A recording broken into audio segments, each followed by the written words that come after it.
ನಮಸ್ತೆ ಸ್ನೇಹಿತರೆ, ನಾಗರಾಜ್ ಎಜುಕೇಷನ್ ಚಾನಲ್ಗೆ ತಮ್ಮೆಲ್ಲರಿಗೂ ಸ್ವಾಗತ.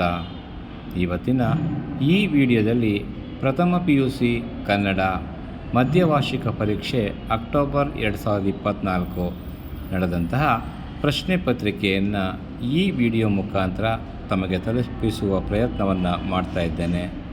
ಹಾಗಾಗಿ ಈ ವಿಡಿಯೋವನ್ನು ಸಂಪೂರ್ಣವಾಗಿ ವೀಕ್ಷಣೆ ಮಾಡಿ. ನಿಮಗೆ ಇಷ್ಟ ಆದಲ್ಲಿ ಲೈಕ್ ಮಾಡಿ, ಕಮೆಂಟ್ ಮಾಡಿ. ಹಾಗೆ ಮೊದಲನೇ ಬಾರಿಗೆ ನಮ್ಮ ಚಾನಲನ್ನು ನೋಡ್ತಾ ಇದ್ದರೆ ದಯವಿಟ್ಟು ತಪ್ಪದೇ ಸಬ್ಸ್ಕ್ರೈಬ್ ಮಾಡ್ಕೊಳ್ಳಿ, ನಿಮ್ಮ ಸ್ನೇಹಿತರಿಗೆ ಶೇರ್ ಮಾಡಿ.